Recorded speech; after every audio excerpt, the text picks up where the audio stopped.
Hey guys, welcome back. Orbomb here, bringing you an actually really exciting deck profile today. We're going to be going over Lapras, Frostmoth, Rain Dance, Frostmoth with Lapras as our main attacker. I'm actually really excited about this because I severely underestimated this deck. I didn't think this deck was going to be nearly as fast and consistent as I thought it was going to be. But I actually really like this. It's actually going to be a really interesting deck profile because I'm pretty much showing off this deck the exact way we played it, but there are definitely some changes I am going to suggest that I would make the next time we play this. We are going to be doing another matchup with this versus my updated version of Zacian or Zacian, because I remember the color. You guys said in the comments it's cyan. So Zacian is the color cyan, and Zamazenta is the color magenta, and that's how they're based. At least that's where their names are based off of. But I digress. We're going to be doing another deck profile with Zacian ADP, or as my fellow subscribers, my lovely subscribers would say, Super Space Dogs. And and we're going to be doing this matchup versus that deck here soon. But the last matchup you saw was versus Snorlax, and that was a really close matchup. As you can see, there were turns where I was one energy away from getting a big knockout on the Snorlax and things like that. I'm actually decided to put in a second Dedenne since the build. So this is going to be a little bit different from the video by just one card, just literally putting in one Dedenne over, I don't remember what I kept, but I'll probably remember it as the video goes on. Before we get into the video, don't forget to drop a like if you haven't already, subscribe, share all that good jazz. Let me know what your favorite VMAX Pokemon is from the set so far. We're going over quite a few of them, although there's really just there's very a handful of them that are actually pretty good. But let me know what your favorite VMAX is in the set so far. As a comment question day. Remember, if you answer a comment question day, thanks to our lovely sponsors at Guardian Gaming, we'll be giving away not only free codes of Sword Shield when the set releases, but also a booster box. So I'm actually really excited about this. So yeah, I think we're going to just go ahead and hop right into this. I don't think there's anything else to talk about. Join the Discord. Check out the socials. Like, comment, subscribe. I appreciate all of you guys. Let's go over the deck. So we are playing 3 Lapras. Lapras here, 210 HP with 2 interesting attacks. The first one lets you attach an energy and switch, which is really good because sometimes you lead this thing, you attack by attaching an energy, you attach an energy, you attach a second energy, and then you switch into something that isn't this, so this doesn't take a hit. Kind of relevant because this deck is super bulky. It's all about not dying in one hit, so you want to avoid getting 2 KO'd as much as possible. So it's not bad. It's a pretty good attack. And then the second attack does 210. Pretty good number. It helps in the mirror match. One thing that I have wanted to try was playing a Fine Band in here so that this Lapras could just Oko Zacian, since Zacian has 220 HP.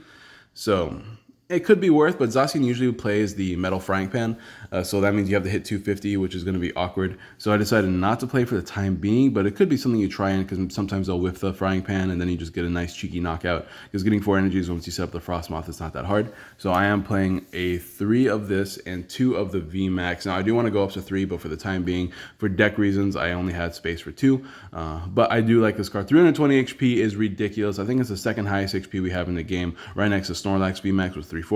But first of all, this card is beautiful, even printed on just paper, right? Printed like this, it's a gorgeous looking card. But its attack does 90 damage plus 30 more damage for each water energy you have on this Pokemon, which actually ramps up a lot faster than I thought. You get 6 energies on this thing. You hit 180 plus 90, which is 270, which is enough to knock out most tag teams. You get 7 on this thing. You hit 300, right? Is that right? 714, yeah, you hit 300. It's good. You get 8, you hit 330. You get 9, you hit 340. Obviously, 9 is thumb of the extreme, but it's definitely possible. As you guys saw in one of the games, we did manage to ramp up to that 9 energy on one Lapras VMAX, and then we just start beating our way through Snorlaxes. So really strong, really powerful. Just having 320 HP makes it really bulky. Now, one thing I wanted to try in this deck that I so far have not had success with, but that's because of the matchups I've played so far, is going through a Malolana engine, trying to discard and heal, and that way you can tank between two Lapras VMAXs. But what I've found is that because you're trying to burn through your deck to get as many energies as possible, at least in those matchups, like Snorlax VMAX matchup, then you never really have time to play Malolana. So Malolana is a card I'm currently playing in this deck. I'm currently playing 2 of them in this deck, but I'm not super sure if I'm going to try them out in different matchups, against matchups where I don't have to reach as hard for energies. But I'm not super sure if I'm going to keep the Malolanas. Maybe I just make them 4 switches and stuff like that. Because obviously the Snom and Frostmoth, which we're going to go over right now, they only work while you're on the bench. But we are playing 3 Snoms. I was playing 4, just cut down to 3. I just seem to be finding them easier. Quick Ball is just an amazing card. And 2 Frostmoth. Another reason why I'm cutting down on the Pokemon line is because we are playing 2 of the normal rod, which lets you put Pokemon back, but we'll talk about that as we get there. Frostmoth is Rain Dance on the stage 1, so it's a little bit ridiculous. It's kind of stupid. It's actually so strong. It only works on water Pokemon, and they have to be on your bench. So it's not as versatile as Blastoise from Expanded, but you do get to attach as many water energies as you want to your water Pokemon, which is incredibly powerful. A lot of decks pair this with Quagsire. I've actually found no reason to have the Quagsire in the deck as of right now. Also, bench space is super tight because you want to play... I'm currently playing Jirachis. If you don't want to play Jirachis, you can cut them out and play like a 2/2 line of Quagsire, but I'm only playing 2 Jirachis, or I'm not playing 4 Jirachis, so you have to make space for 2 other cards. But my bench space is usually filled with cards like Jirachi. I like to make sure there's 2 Frostmoth downs in most game, or at least a second Stom. That way, if one of my Frostmoths get targeted, I can simply just evolve the second one and then have another one down ready to go. I like to have 2 Laprases, so it's already like 4 of your 6 spaces available to you, right? 2 Laprases and 2 Snoms. That leaves you spaces for like a Dedenne. I'm also playing a bunch, like I'm playing some other Pokemon as well that could support in this deck. So I have not had any success with playing Quagsire. Of course, it does help because it means you could play other attackers, but when you're just beating people away with a Lapras VMAX, then like, I don't know what other attackers you really need. But of course, there's always like, you always have other options, colors, attackers, things like that. So don't get me wrong, there are still other options. But right now, I've decided to forego the Quagsire route and just go straight Rain Dance, straight heavy Beat Stick. I mean, just hitting those gigantic numbers is always just really useful. God, this glare is awful today. I moved a little bit, but it seems it didn't help me too much. But there we go. Anyways, 2 Dedennes, just nice. Consistency is key. We are playing 4 energy retrievals in this deck, and energy retrievals are kind of like your lifeblood in this deck because I'm going for like 4 research and 2 clay, which we'll go over that in a second. But I did go up to 2 Dedennes in all the videos I recorded so far, which is just that one series of games. I played 1 Dedenne, but I had to bump it up to 2 because there are so many games where I just whiff though I'm always 1 energy short, right? And I'm playing a lot of energies in this deck, so having that second Dedenne means I can push a little bit harder to get more energy, so I do like second Dedenne. 1 Mew, bench protection is good. Pikarom is a threat, so I am playing the Mew because we are playing Dedennes. And 1 Volcanion Prism. I do like this thing because it softens things up with Sonic Blast with the spread, so it makes Lapras easier. It makes it easier for me to KO things with Lapras. Also, it's a 1 non-GX attacker. Also, Jet Guys are just really strong. Pushing things from the active is really good because it pretty much forces knockouts sometimes. So I'm a huge fan of this. Other players are playing things like Fion. Fion's good too. It kind of accomplishes the same thing, except you don't have to discard the energy. But discarding energy is definitely not bad in this deck because we are playing a lot of energy retrieval. So I don't actually really like it. I think Volcanion is pretty good. That's it for the Pokemon line, though. It's fairly simple. It's just Frostmoth and Lapras with some tech Pokemon back there to help you out. And it's been really powerful. It's been super strong, super consistent. I'm a huge fan so far. Honestly, I did not think I was gonna like it as much as I did, but I have actually loved it so far. Now we are playing a lot of items in this deck to help you with your consistency. We are playing, of course, 4 Quick Balls, standard stuff. Get all your basics down. Excuse me, I'm playing 4 Evo Incense because, gets you VMAX and Frostmoth as quickly as possible. The goal is to get all those things down turn 2 and start attacking. And we are playing the 4 energy retrieval. One thing I'm not playing in this deck is, the energy retrieval, I should probably mention this. There's an errata energy retrieval. That is, you can get up to 2 energies. Not like it really matters in this deck, but there are going to be some circumstances, like in maybe other decks, where you don't want to get 2 energies in your hand, just the 1. Now you can do that. You don't have to get 2 if there's 2 in the discard pile. You can get up to 2 now. So that's pretty cool. I do like that a lot. I'm playing 3 Switch. Once again, like I mentioned earlier, this is a card I might want to play a 4 of because you can only attach energies from your bench, and being able to move between your Jirachis is really, really useful. And only because we play so many Dedennes and so much, we play our 4 research, we do lose these switches pretty early. And not to mention our skateboards. If we don't have a Jirachi down, then having a skateboard is pretty pointless in most cases. So if we lose those because of research, it's nice to have the backup switching options. So I do like 4 switches in this deck. Right now I'm only playing 3. As you can see, the other problem I'm having in this deck is that I'm not playing any gusting. I'm not playing custom catchers in this deck. Another card I want to play in here is Pokemon Catcher. Not because I like the card, I actually really don't like the card, but besides having just the 1 of Great Catcher as a form of Gust whenever you're losing so many items, or so many cards throughout the game, if you're playing so fast and aggressively, That's why I took out the custom catchers. I pretty much never use them. They were taking up spaces in my deck list, and I just found that attacking what's in front of me wins me a lot. And against non-GX decks, we still have access to Mao and Lana, although it's a little bit harder to pull off.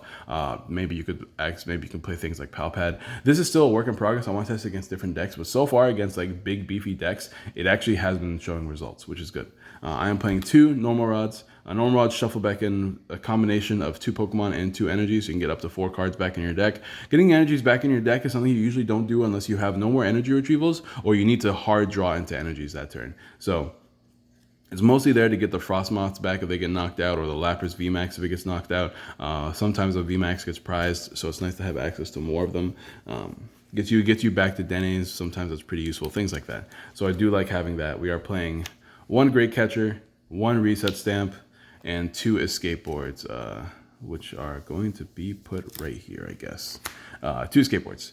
Now, I do want to up the count of Stamp, and I do want to up the count of Great Catcher. I don't like losing these. Great Catchers is good because you can easily knock out the Denes, and you can easily knock out things like Pikarom and stuff like that. So I do like having Great Catcher in the deck. I want to keep the Great Catcher. The problem is I'm only playing 1 of them, and the deck is very aggressive. So sometimes I lose a Great Catcher.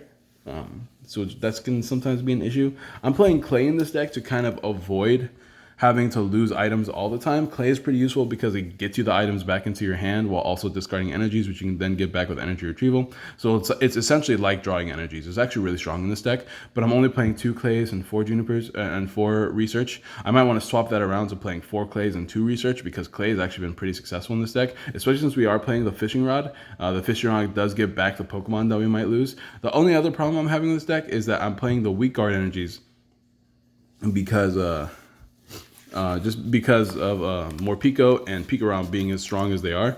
Having Weak Guard, because you are weak to lightning, is actually pretty important. So I am playing the heavy Research, and just to help me find those Weak Guard energies when I need to. Speaking of which, I'll just go ahead and showcase these off. I already said it a million times.